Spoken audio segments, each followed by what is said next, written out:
Hi everybody. So welcome to VSAONLINE webinar. So today I have a pleasure of introducing Jussi Karlgren from Spotify, Sweden. And he will give a webinar, a talk on semantics of human language and geometry. So welcome, and so the floor is yours, Jussi. Thank you. Thank you very much. Thank you for the invitation. This is, of course, a little bit of a weird time of the day for most of us in this part of the world. But so I have never been to one of these seminars, but I've, with great interest, seen the invites and occasionally read the papers that they reference. And I will make a point of popping in more faithfully in the future. I see several familiar names among the participants. Hello to all of you I know, and good to meet you, those of you who I don't. I also see that Pentti is online, so he will be able to correct some of the things I say, because this what I will present is largely something, it's based mostly on the work I did together with Pentti a few years ago when I visited Stanford for a year. Right. So yes, semantics of human language and geometry. I forget what the title I said, Evgeny, was, but it was some permutation of those terms. The general overview is that this is the general overview. The general point of the talk is that language representation, which frequently are couched in geometric terms and vector spaces, have specific language has specific characteristics, and the semantics of language has specific characteristics that are well served by geometric spaces, but that the geometric spaces are specific in certain ways so as to lead one's intuitions astray, and thus don't always help, but actually guide you into thinking that isn't always the most appropriate one. To that end, I have, together with Pentti and elsewhere, run various experiments to actually build, let's say, more symbolic architectures rather than the prevailing ones. And some of those experiments have been quite successful. Others, as one might expect, have been bits of dead end. But on the whole, it seems very promising, but this talk will not as much talk about the successful experiments to use symbolic architectures, but it will point out where vector space models actually fail to do what you expect them to do. This is as true for symbolic vector architectures as it is for non-symbolic architectures, although with the symbolic model, one might be able to better dodge some of the confusion that might happen if you follow the easy paths, the easy paths being in some way the wrong paths. So just a few words about myself. I am a researcher in language technology. I consider myself more to be a linguist than a technologist, but I believe many other people would say it's the other way around. I have worked with various aspects of language technology since the early 90s. I've been in various interesting places, visiting various exciting laboratories, and worked at some wonderful places along the way. But most importantly for this talk, I was at a company I started together with some colleagues, Gavagai, some of you may know of it. And during that time, I visited Stanford for a year on a research grant. The general things I worked on is to figure out a useful and interesting representational model for language to accommodate both the dynamic nature of language and that language changes in its community rather slowly. It changes with its user rather more quickly in that one learns things and accommodates to new situations. And it changes quite rapidly within the course of a conversation when the participants allow themselves to, posit new terms and figure out new ways of addressing known things and old ways of addressing new things and so forth. All of those things are in practice invisible to the hapless user of language, but they're quite interesting as a, let's say, as a model for how we might want to construct an implementation to handle language use and to understand what's going on. Right now I'm at Spotify doing podcast analysis, and that is, I should have thought of this decades ago, but recorded speech is a wonderful test case for some of the most interesting things about language, and that the rapid to and froing in some conversational data really illustrates much of what makes even slowly consumed and slowly produced written language a challenge. Things that happen in conversation are eminently interesting to illustrate exactly what those things where more traditional linguistic models, which I don't much use, or which some of the so-called learning models, which don't learn as quickly as they should, that they struggle with. Those are, not just prevalent, but obligatory for handling a spoken conversation. Specifically, I'm interested in the understanding of style and genre, and those are something fairly indeterminate in podcast data, but I will not be talking about that today, but I will be glad to continue the conversation if we ever get the chance to do so.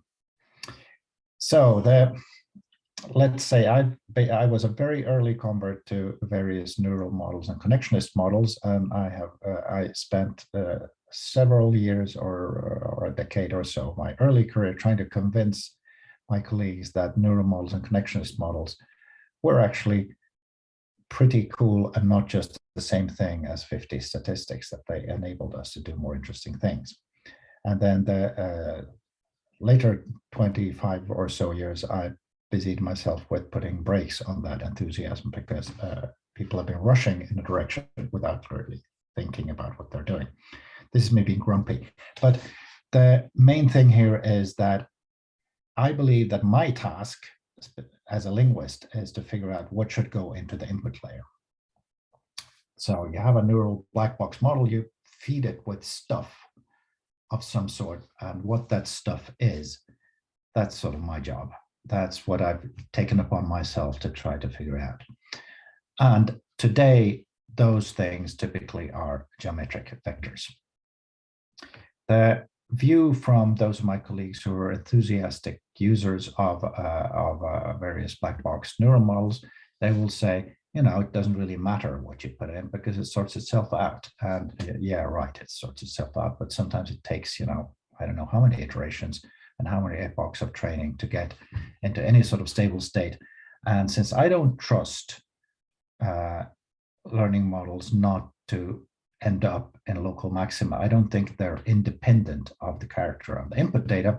I think there's something there to be thought about. So yeah, we have sort of general requirements for language representation. There's stuff we want a representation of language to handle. Some of these requirements are not adhered to in typical models today, but they should. So we'd want the representation to be explicit on some level of abstraction, so that we'd be able to use it to describe and to have meta-analysis of what's going on. We should be able to address the code itself within the code we're using. It should provide defaults when we don't know enough and constraints when we think we know too much. It should be practical and convenient for downstream application for various tasks where we might use language to. And it should be, these are the important points, it should be reasonably true to observable human performance. I don't mean to say that one should build a human processor, but it should be the processor we build. Clearly, if we want it to work on language, it shouldn't immediately choke on stuff that humans handle with ease, nor should it be terribly good at things that humans find very, very difficult.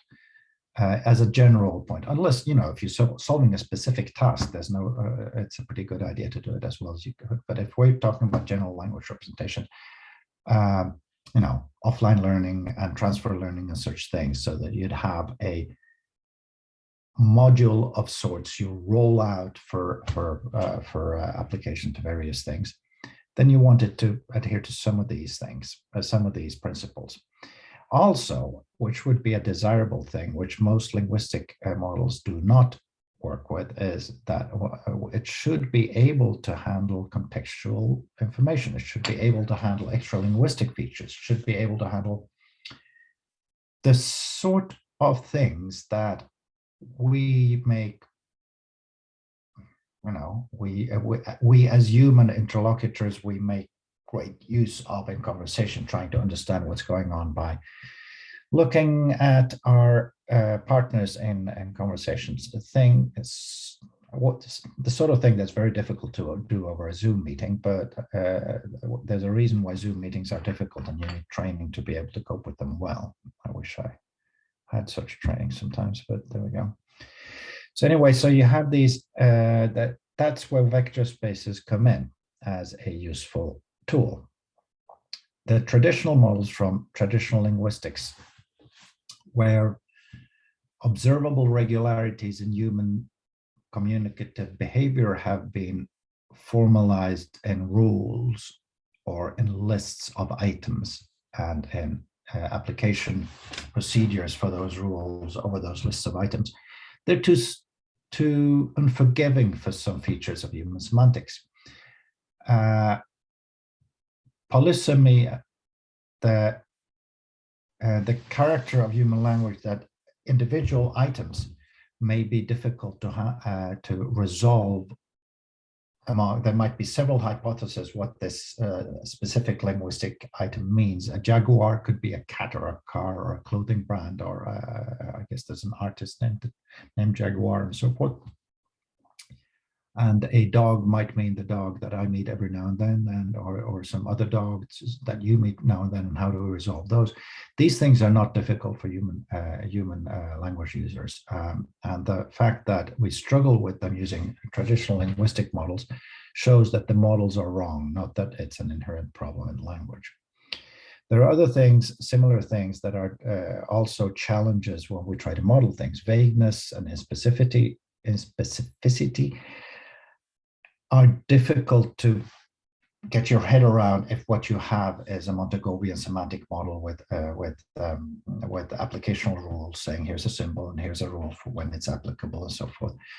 And the fact that most formal models, and this is me being grumpy again, most formal models I spent years of my youth learning about presupposed a fixed lexicon and an unbounded syntactic component, meaning that you have a fixed urn of items you can pull out items from, and then you have unbounded rules for combining them into configurations or constructions that you might then communicate with. And in truth, it's the other way around, because the lexicon is imminently extensible in real time, during processing, during communication.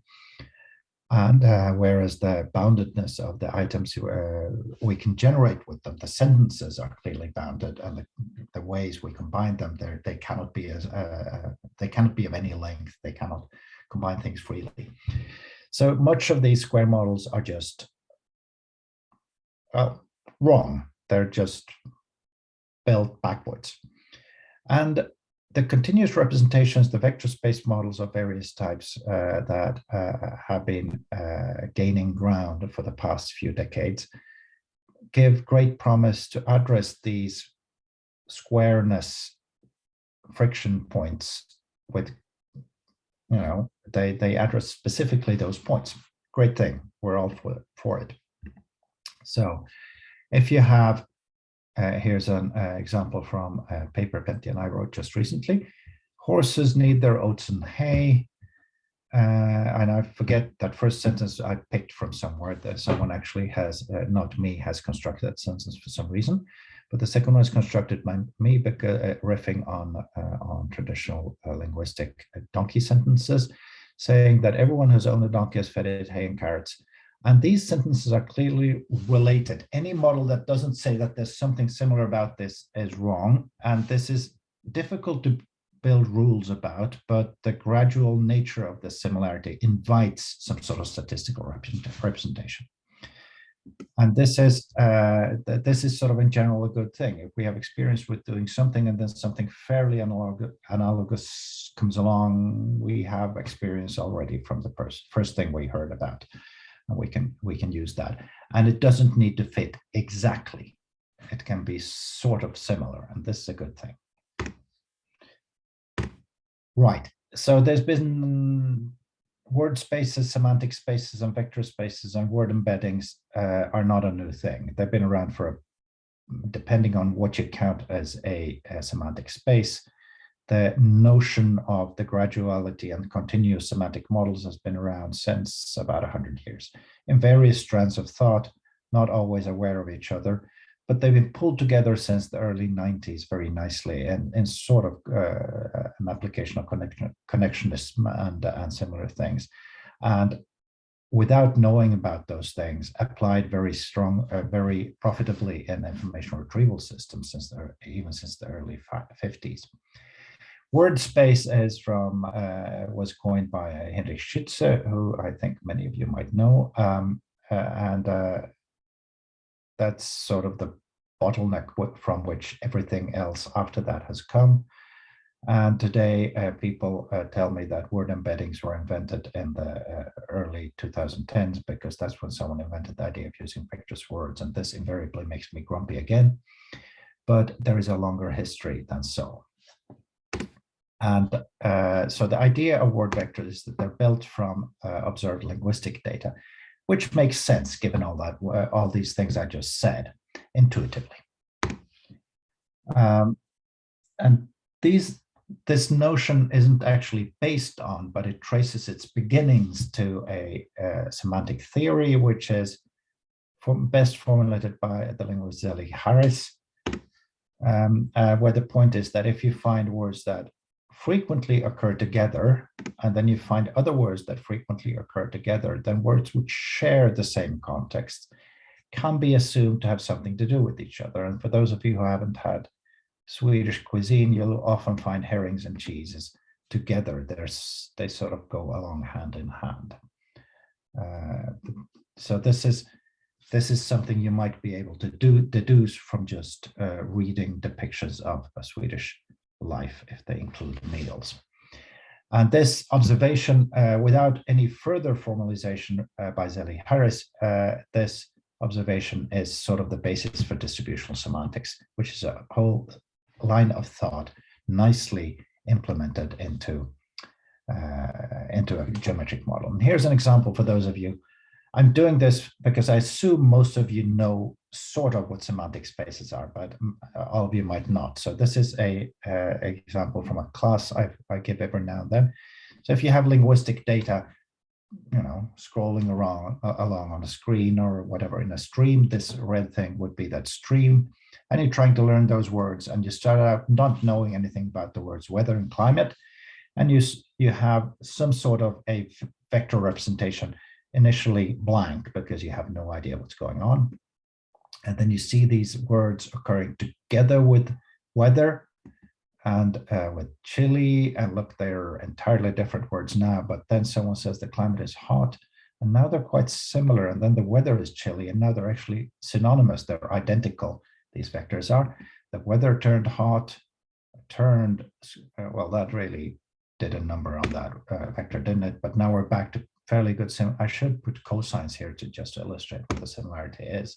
Climate changes are evident, now they diverge again, and so forth. If these vectors are longer and these aggregation procedures are done the right way and weighted by the informational content of the individual words, weather and climate will end up fairly similar, not identical as we all know today, but fairly similar, but for good reason. This is sort of what happens when you build a semantic space. You end up with something fairly high dimensional. In most models, it'll be on the order of 100 or on the order of 1,000 or so. And the vector will grow in various ways. Frequently, it's normalized and capped and filtered, and all kinds of groovy things are done to it. But never mind the way you do it. What happens here is you end up with vectors that in some way encapsulate the the history of the item you're wondering about. And there's a load of interesting implementational parameters. On the right side, the rightmost column are the sort of things you might be thinking about as an engineer, thinking about how you would be doing the actual numerics of building the vector. But on the left side are the sort of things I like to think about, which have to do with how you process, how you understand the things that come into the vector, how you model the linguistic signal, as it were.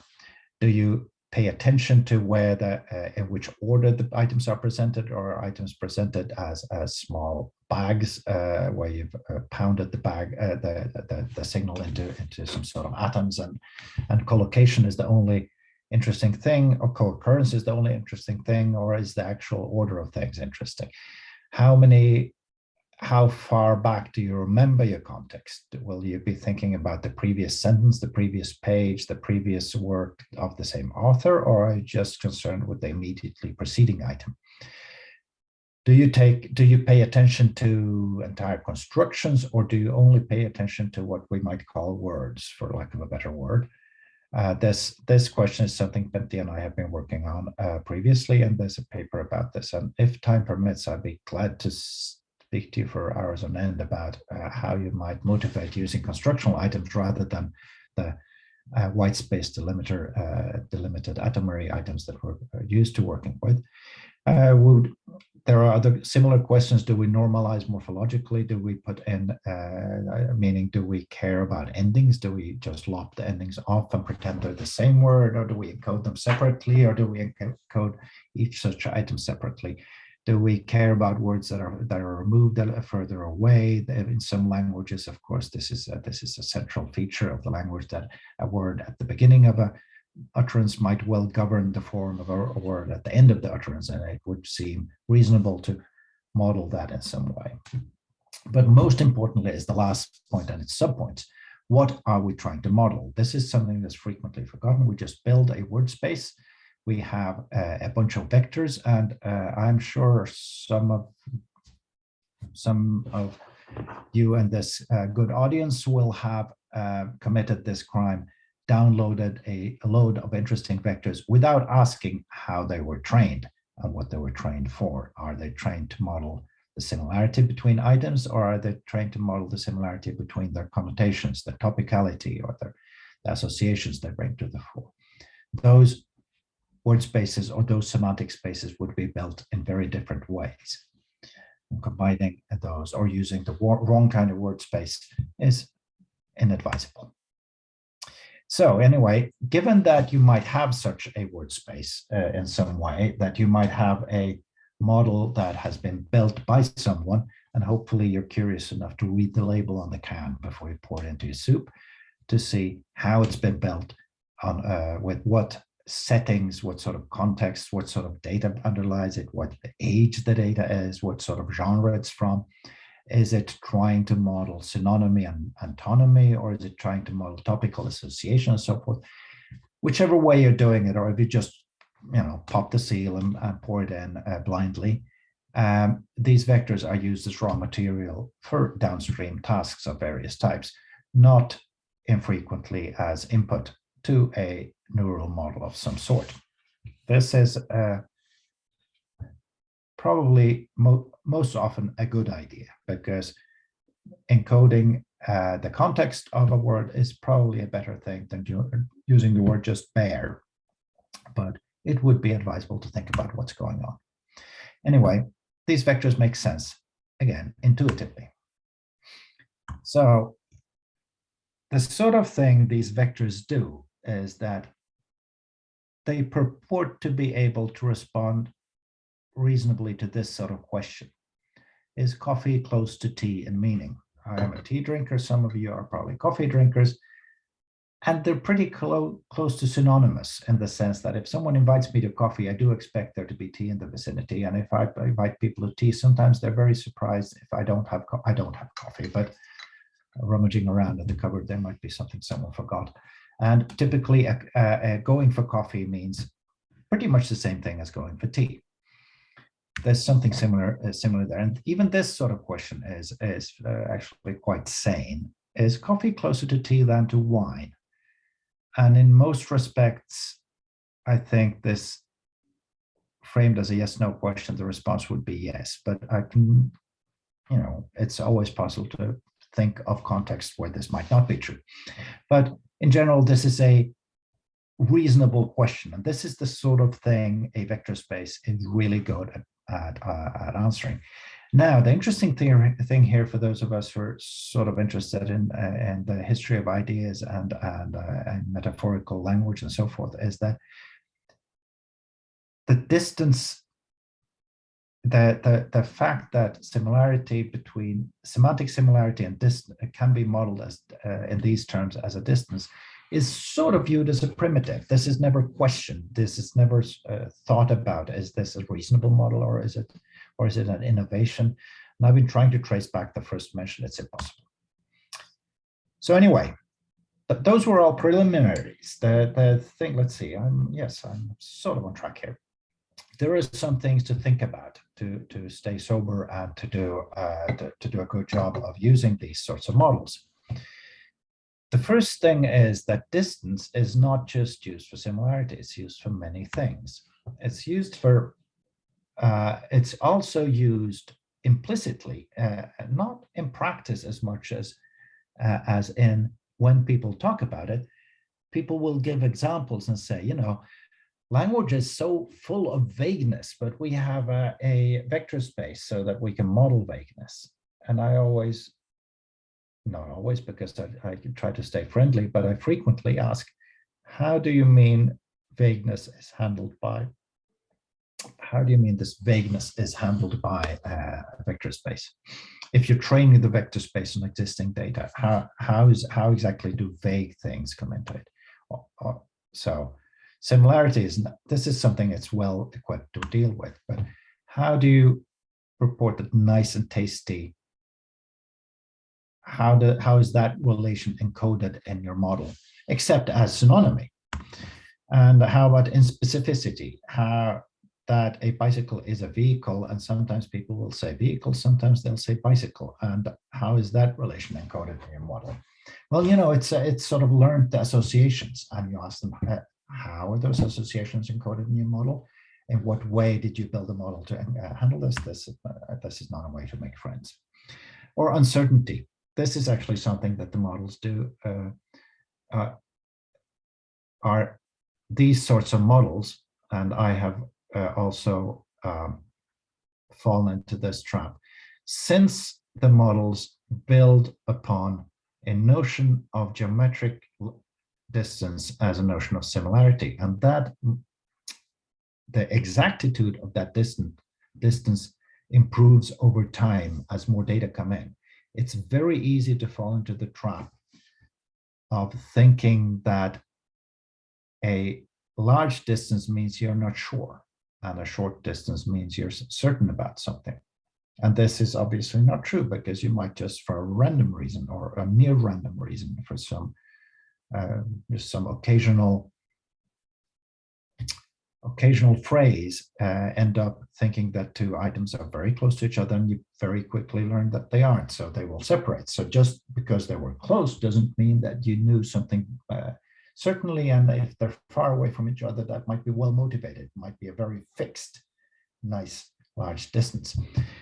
People tend to frame their expectations for semantic models, vector spaces, using terms saying that this model handles all these wonderful things. It doesn't. It handles typically one of them. More importantly, and more mathematically, since I expect most of you are interested in the mathematical end of things rather than the purely linguistic things, this is a general rule that I try to live by, even when I'm not thinking about vector spaces, is that averaging is an average is a lossy compression of data. And this is especially true when we work with vector space models. And this is true even when we work with symbolic models, because I have seen people use symbolically built vectors, and then do these sorts of operations. Now, if you have vectors, some sort of representations for these, mathematically sane representations for coffee, tea, and cocoa, and you add them up, it sort of intuitively might seem to make sense that the centroid of these three hot beverages might be sort of a generalization of things. How about if we add some more beverages to it? Is there sort of a semantic average of these things? This is where we start thinking about how well this model handles specificity and inspecificity and not. But how about when we add some more things to it? Cup and mug and cinnamon rolls and drinking and cookies and drinking and drank and drink about to drink and chaffing and chugging and so forth. Is it sensible to take the centroid of these vectors and assume that this centroid in some way encapsulates the general idea of, beverages and consuming beverages and having a nice time with beverages and the stuff that goes along with beverages? I would say no, but again, of course, you might be able to build a model that is designed to handle this sort of generalization, but that's not what people do. Are all these words nicely averageable into some notion of color or hue or whatever thing you think might be the generalization of these things? Probably not. And if you sum all the profanities you find in internet usage, will you have a model of something? Probably not, because a vector sum is not a generalization, not in general. And yes, a vector space adds nothing to the data it's built from. It is just a representation of those observations. So the thing you might do, okay, so a centroid might in some sense give you an indication of where the neighborhood is. And if you have a new word that happens to be close to all of the previous words in that item, then you probably are onto something. But it's quite likely that the word might be similar to some of them, but not all of them. And what are you going to do then? And the centroid might be far from all of them. For those of you who are familiar with high dimensional mathematics, the centroid might be quite distant from all those incoming words, all the words in the set it was generalized from. And how are you going to use that? These sorts of operations are very frequent in my field of study, and it's difficult to explain exactly how wrong it is unless people have a sense of how the high dimensionality works. This is to a large extent due to working with Pentti, who will be able to correct me if I overgeneralize some of the things I've learned working with him. But here's a good example of something. The graphs are due to my previous colleague Anders Holst at RISE. So if you have a unit sphere in a three-dimensional space, meaning let's say a football, and you randomly pick one point of that sphere and call it North Pole, and then you pick randomly a zillion other points on that unit sphere, on the surface of that sphere. And then you calculate the angle from the North Pole to those other points. The distribution of points, of angles, will be something like in this graph. It's much more likely that a randomly chosen point will be somewhere near the equator than it will be near the polar circle or on the polar cap. And you can, of course, amuse yourself by picking an orange and doing this and plotting and so forth. But the thing is, if you increase the number of dimensions, the acuity of this bell curve increases. So this means that when you get to a very high dimensional space, I think this last one is supposed to be 1,000-dimensional space, the practical consequence is that while the number of orthogonal vectors is limited, the number of almost orthogonal vectors is in practice unbounded. You can just increase the dimensionality a little bit and then you have more of them. It also means that even a small deviation from the equator is a notable, observable event. And this means that if you have a item such as glass, and you find that, oh, look, there's gin over there with a, let's say, 70-degree removal from glass, that means it's highly interesting because it's very unlikely it came about randomly in a 1,000-dimensional space, going back to the previous curve. If your model of if your semantic space is of the form that your hypersphere has this characteristic given in the last graph, a 70-degree removal from the North Pole is, you know, you can go to the bank with it. And somewhere in some other direction, because there are very many directions to choose from, there will be silicate and there will be all kinds of things. There will be lenses and there will be, you know, whatever things that are associated with glass, but those do not need to be associated with each other. So silicate and GEN do not necessarily have anything to do with each other, even though they both are highly interesting for glass because there are so many different directions to go with. There are interesting intellectual games you can play by talking about how much of the volume of a hypercube is left out of a hypersphere and so forth that have bearing on this, but I trust you're better at it than I am, at least most of you are. But so the interesting thing about interestingness is that it isn't transitive in high dimensions, which it would be on a 2D surface. This is non-intuitive. The second important non-intuitive thing about high dimensional spaces for language is that while geometric models or vector models in general, irrespective of if they're built blindly in a black box or built by symbolic architectures, they are excellent at encoding both local structure and global structure in that space. But this is not equally interesting for linguistic data. Now we're getting into linguistics again. Semantics is local. The typical question you want to think about is what is similar to something, not what is dissimilar to something. Sometimes you want to know about antonyms, but that's just one bit difference. So good and bad are pretty much synonyms. It's just, you know, flip one little switch, semantic switch there. And you relatively seldom talk about things that have no relation at all with each other. Language is full of stuff, and most of that stuff has no relation to any other stuff. Sometimes you want to generalize those. So you might think about some stuff, and then you might sort of hop over to some other end of the space, and you say, is this subspace similar to the other subspace I just was in? So that might be something that's somewhat non-local, but in effect, what you're doing is you're looking at the local neighborhood anyway. So the global semantic structure is typically not what you're after. So you might be thinking that it's interesting if you can see that there's a connection between this region and that region, or that this region is constituted similarly to that region. But how much of a dimensionality does that meta reasoning have? If you have 1,000-dimensional space for accommodating all of your linguistic information, or a 2,000-dimensional or a 128-dimensional space, the relations between those larger, I guess you'd call the secondary structure of the linguistic data, is probably not very high dimensional.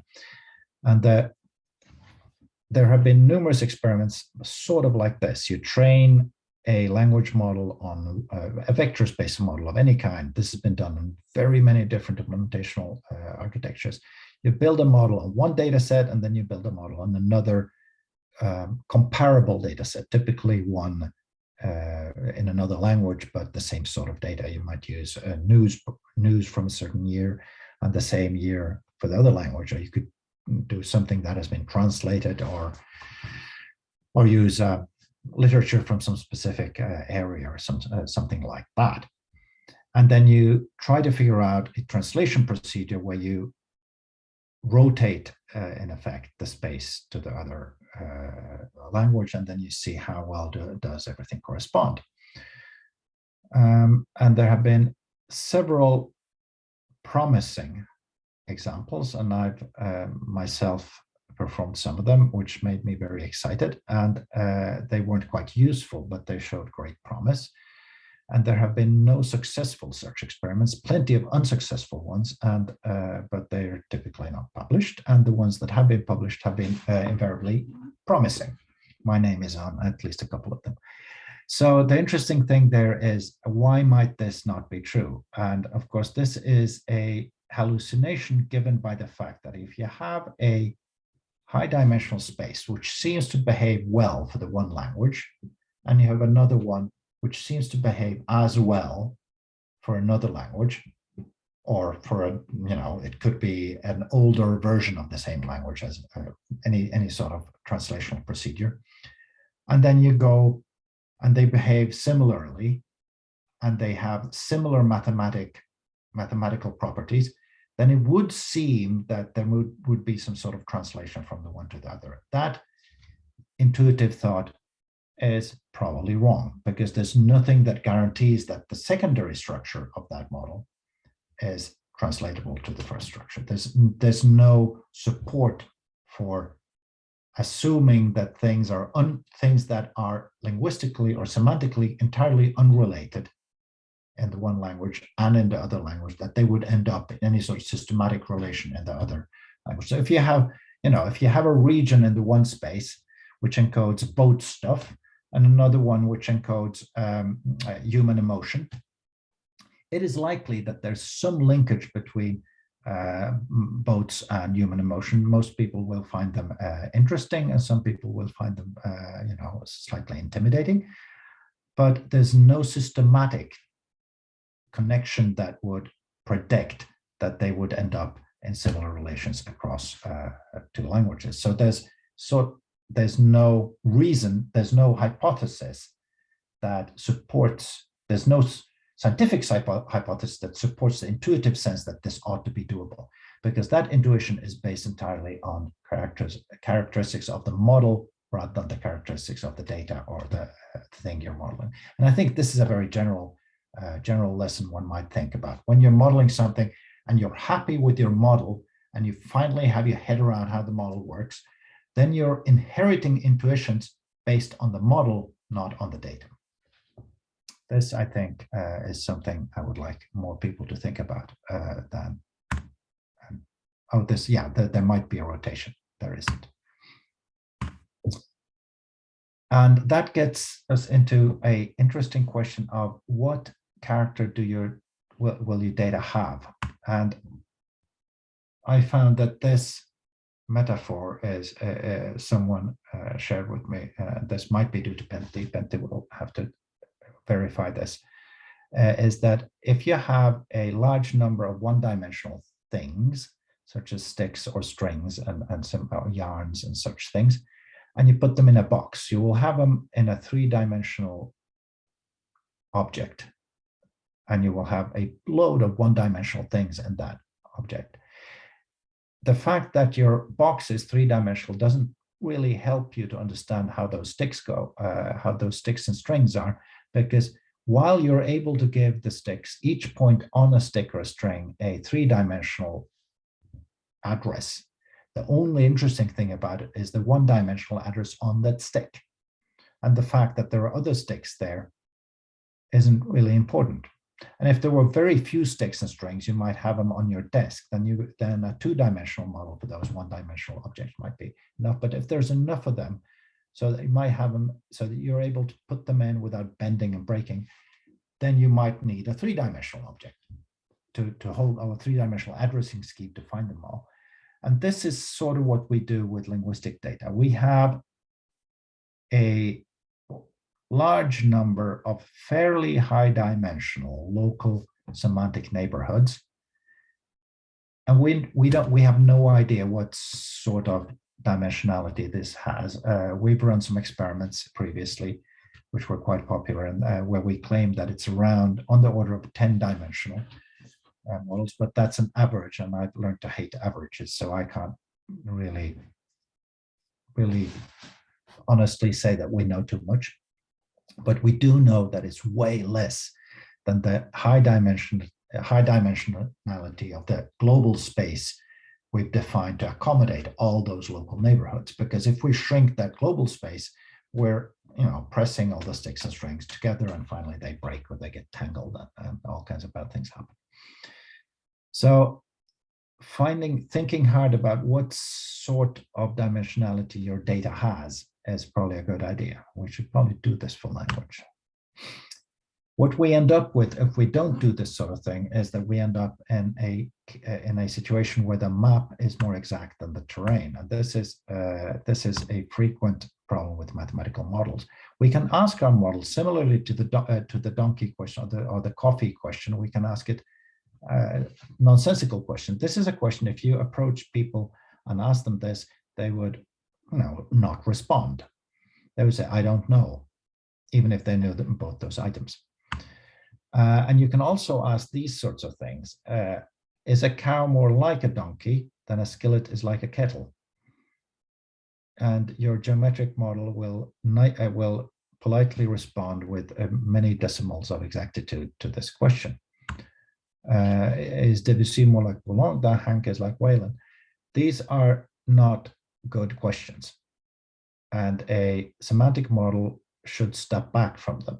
It should recognize that these are incommensurable similarities and that there's no point in modeling the similarity between cows and donkeys on the one hand and various kitchen utensils on the other in using the same ruler, as it were. And this is a dangerous trick of using a useful and practical model and inheriting the intuitions from that model and then applying them to, say, semantic testing, because you will end up with all kinds of interesting results, which are at best irrelevant. So this is sort of the end point of what I wanted to say, that intuitiveness is not always a good thing. It lowers the threshold for using a model, but you'll end up inheriting the intuitions from the model and generalizing from them in weird ways. So you probably were, as I, at some point taught the planetary model of atoms, and then if you have friends who are annoying physicists, then you will have had to unlearn some of that, and it's very painful. So high dimensional space seems intuitive, but there's something about it where our intuitions, which we have learned from living essentially in 2 dimensions, and when we try to generalize what we think is reasonable into hundreds or thousands, we end up in dead ends. There's a bunch of stuff that I've been doing that might be relevant to some of these things I said. The last one, number 6, there is something we published just recently, and it says most of the things I said just now, but with even more words. But this is a productive area, although quite narrow area of study, the idea of how to find the appropriate representation for a language. Since today the black boxes work so damn well, we have felt no need to actually deconstruct what they're doing, but I hope to see some failures come along so that we can start thinking about the next generation of models. So what did I say now, just to package it all nicely, is that distance might be used for many semantic relations in a vector space, and averaging is dangerous. Interestingness may break down, the distance relation may break down on polar caps of a hypersphere. Local and global structure are different things, and they might not be mappable onto each other. And we need to think about the intrinsic character of data and beware of maps. Most importantly, intuitiveness may be a trap. And there's much to be said about how to construct a semantic space. And see, there's a great point. This is where I happily wave the symbolic architectures flag, because if you construct your vectors from principles, you're able to dodge much of the black box problem, because, well, if nothing else, you will know how those things were built and what they encode. And you're able to actually deconstruct some of the things that are going on with your model. But convincing people in my corner of the field that this might be a useful thing to do is very difficult, because completely automatic black box models are pretty convenient, and they're doing, unfortunately, a damn good job. Also, there's the thing that we're working with English and other very large languages, and large languages share characteristics which make them easier to work with using a sequence model than others. I'm assuming that a majority of those on the call have other first languages than English, and many of those languages will be very different from English. When we truly move to a multilingual world, even in technology, we will need other types of models. So there's that. This is more or less what I wanted to say. I think Evgeny will have the presentation, so you won't need to make notes of those references in case you're interested. Yes, I will publish it on the website. So thank you for your attention. Let's see if I can see something. And thank you, Jussi, for this great talk. Very enlightening, at least for me. So now I open the floor for questions, please. The easiest way is to unmute yourself and speak up.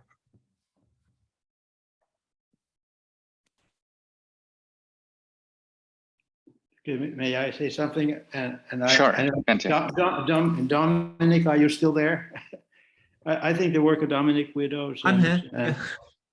And Jussi's work, I think there's a lot of, because Dominic is a mathematician and has done very nice work on high dimensional spaces and how things are there. So you know, I don't know if you have any possibility of meeting, but at least you should be aware of each other's work. I think it would be very much to the point. Dominic, you want to say anything? Oh, well, to begin with, thank you. And one of the things that struck me on getting to the specific things is translation and rotations. And remember doing some experiments last year where they did quite well for classification, but that comes back to the question, well, what are we using these spaces for? And if you sort of just, add up signals and then train a classifier on them, then, maybe it does fine, but that may be telling us more about how relatively little you need to know about the language to build a classifier that seems to be performing well enough on the data set you're looking at. Which really comes back to, I think, in some ways reinforcing your point. You really need to know what you're trying to do with one of these spaces, rather than saying, "Oh, I've got some word vectors. What shall I do with them now?"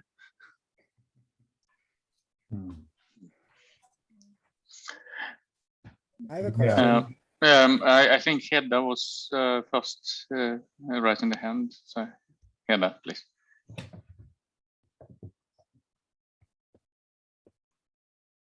We don't hear you, or I don't. Yeah, now. Okay. Yes. Sorry. Yeah, thank you for the interesting talk. I think it was last year on this slot directly after the time change with little attendance, that I presented my VSA approach, and I think it some of what you said directly resonates with what I presented. First of all, the question of context. This is also something I looked into. I mean, this was one of the original motivations of my approach back in 2006, 2010. I started with the VSA implementation, And yes, that is absolutely key, I would say, to developing this further. And then the average too, I totally agree on. The centroid does not make sense, like you said, as the one representation. In particular, what one needs is a directional operation. So I found this directional operation in a logical implication and a minus.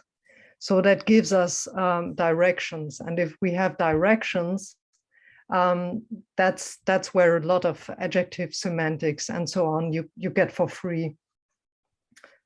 And then the last part that also very much resonated with my theory, that is the high dimensionality. So I'm using the usual 10,000 dimensional vectors, which I find very plausible from the cognitive science point of view. But so what my model ends up with is coordinates in a much lower dimensional space. And I think, again, this resonates very much with exactly what you said. So I get, let's say, so I have the trolley problem, for instance. I give this to my system, and it comes up with, I think, 4 or 5 dimensions for that one. That's the number dimension, 2 temporal dimensions, and 2 spatial dimensions. So around that, and that gives you a map, for instance, of how the tracks run, and you get that for free. So I would really recommend to look into that. I have a publication in this Q1, Q2 journal, Cognitive Systems Research, from last year, where I present something that I would say, and I defended that in the talk last year, is a Cartesian theater. So if you say Cartesian theater is consciousness, then this is a conscious system in that sense of consciousness. So that was what I wanted to point out. So those 3 points: context, directional operation instead of average, which is symmetric, and high dimensions, but also the lower dimensions, which you automatically get from the adjectives and time and so on. That gives you the lower dimensions. So that's how this all very nicely. So you're on the right track, I'd say. Thank you. To arrive at exactly the point where I ended up. Okay, thank you for your comment, Hedda. There was a question that I stopped. Yeah. Hi, this is Paxton. Hi. Yeah. Hey. Oh, sorry. Okay. So I guess, I guess my thought, or I guess I just maybe want to spur some discussion, but I was, so like these typical, as you explain, these typical language models, they put all the vocabulary into some sort of, latent semantic space, and and then you measure the similarity based on these vectors.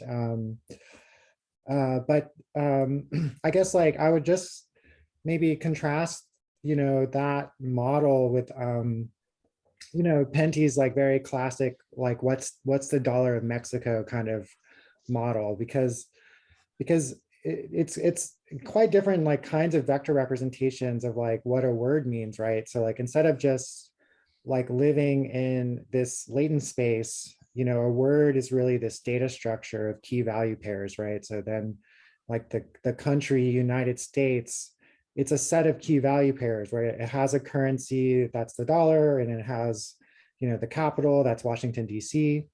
And these are put together through like the combination of summation and binding, right?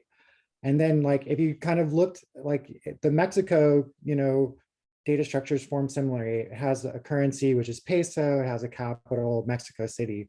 But then if you look at the direct similarity between between the United States vector and the Mexico vector, they're actually not similar at all, right? Because the key value pairs are completely different, even though parts of them, they both have currencies, they both have capitals, but because of the binding, the ultimate vector looks completely different, right? So there's no similarity between the base vectors, right? But yeah, you can use the binding operation to understand sort of like, yeah, like in a sense, the context. And so I'm wondering if, you have thoughts about maybe like how you can form data structures, maybe beyond key value pairs that might be better. I'd say that's the trap there, and that the key value pairs are a useful model, but trusting them will if you sort of think as everything as key value pairs, then you have a very strict representational frame for everything you want to put into it. And if you instead, I'd say it would be, from an outside perspective, it would be easy to see the similarity between various capitals, even though the values are all different, then the structure of the relationship they enter into is similar. So on a meta level, their local spaces will be very, very similar. But that's only if you encode it that way.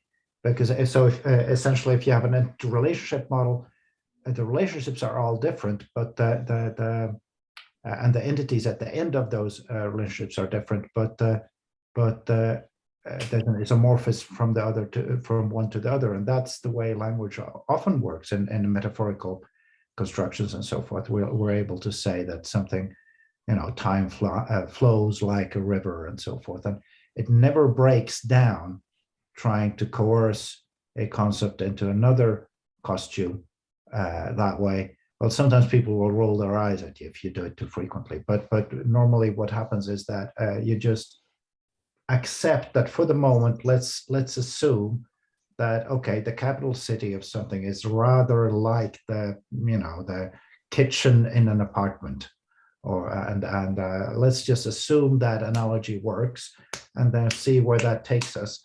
And the flexibility of it all is very negotiable in real time during a conversation. And so any model that does not accommodate such flexibility, or which would require, we need to reconfigure everything and reload the memory model and have a new XML file to define these things, is probably doing the wrong thing.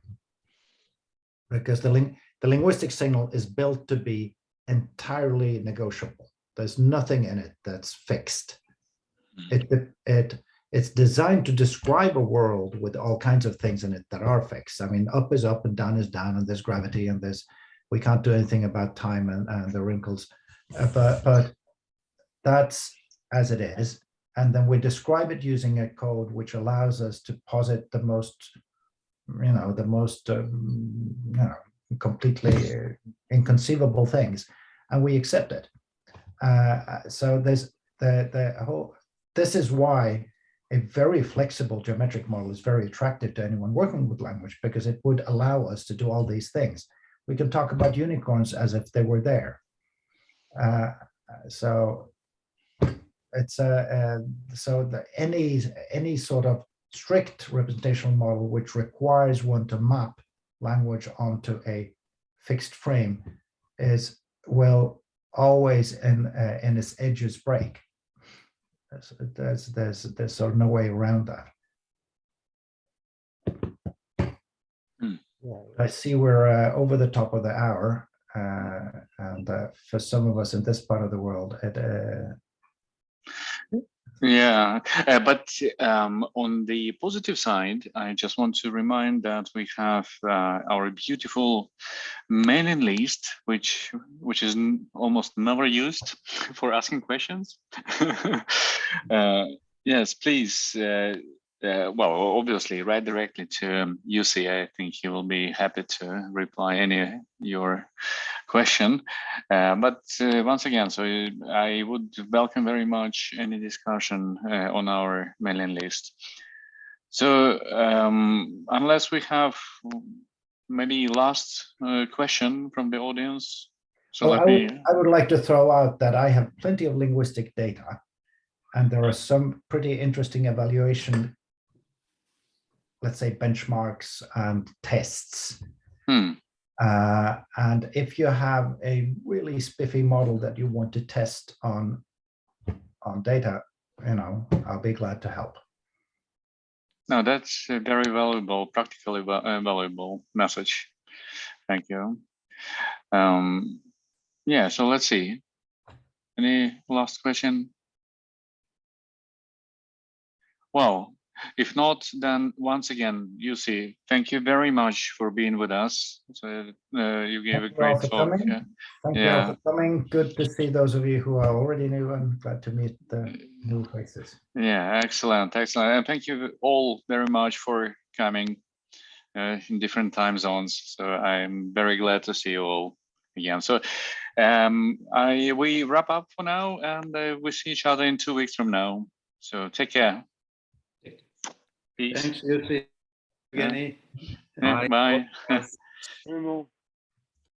Cheers.